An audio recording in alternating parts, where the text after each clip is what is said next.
Hi friends, to install a Magento like this, you have to follow some steps.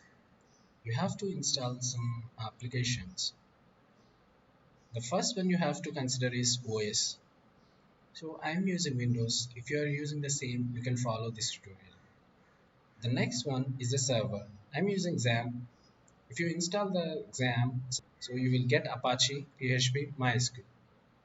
Don't need to install anything. For using the composer, we are going to install this Magento instance like this one. Elasticsearch. So in the recent versions, we definitely need to use this. This is a mandatory one. Additional things to install for programming. VS Code, which is for to write the programs, and the GitHub account for code management.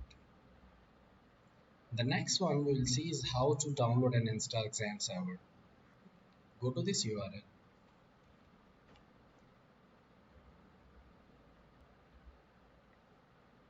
Download this file.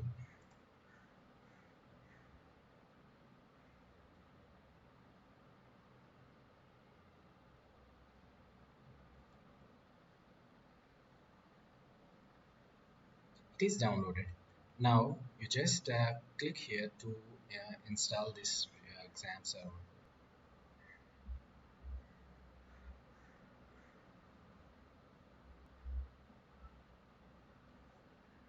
Click on again. Yes. Okay. Click on next. This will install all these packages. Like you will get database management tool, PHP MyAdmin, MySQL, Apache, and PHP will also be installed. Click on next. So this is the path where this XAMPP application will install. Click on next, next, next. So it will take some time to finish this setup.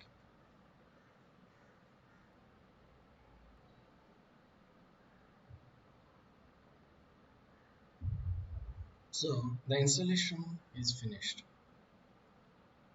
Click on this finish. So the same pop-up you see here.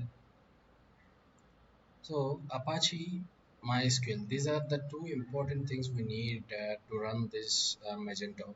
So for any server application, we need to start this server like Apache and the database MySQL.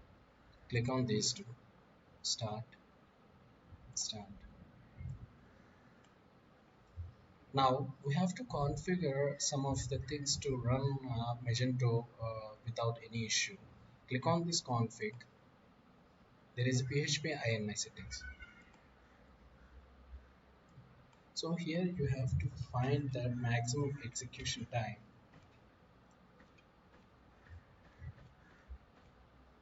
See, here it is 120. 120 means 120 seconds. So you have to increase this. And there is a memory limit, I will tell you. Before that, we need to increase this max file upload size.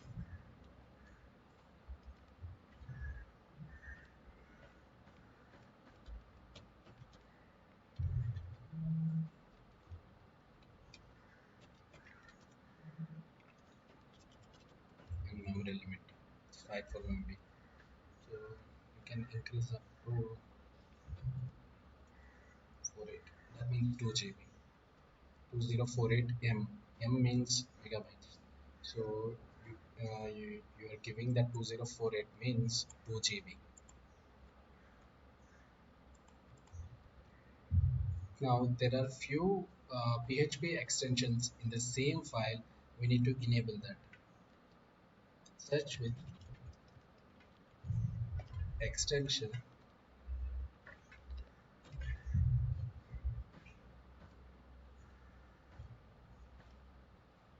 See, one is ZD.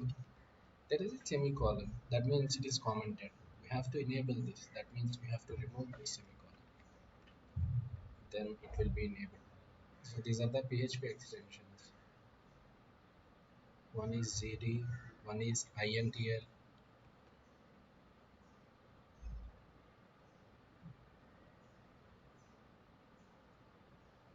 and another one is sodium, XSL,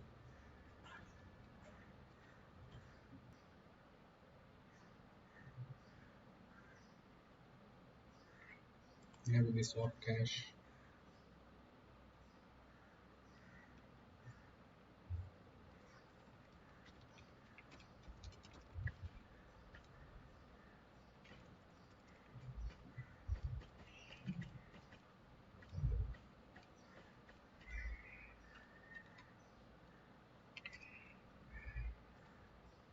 Now save this file.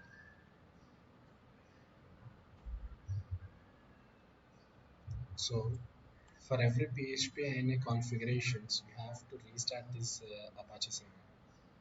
Stop this and just click on any start.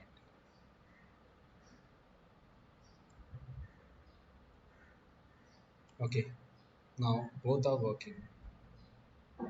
Now, whether your server is running or not, how we can check that? Type this localhost in any of your browser. Hit enter. You see, this will redirect to this dashboard. You know where this page is located? I will show you that location of that page. XAMPP. Go to this. I will go to this. Go to C XAMPP htdocs. This is the root path of this server Apache. So this is a local host, so no one will see it. You can do anything, whatever you want. So no one will consider this one. And right now we are just focusing on the local host. After your site ready, then we'll work on this hosting and domain names. So as this is a local site, you can change whatever you want because all the code is in your local itself. How you can modify all these things, because this is a basic server file. This is not in real time. The customer will check this page. In the next video, I will discuss about Magento installation using the Composer. Right now, we already installed the Apache MariaDB PHP. Most of the things we configured. I have Windows, I have the server, and the remaining things are Composer and Elasticsearch. So in the next video, I will discuss along with this installation of Magento. Thanks for your time. We'll meet in the next video.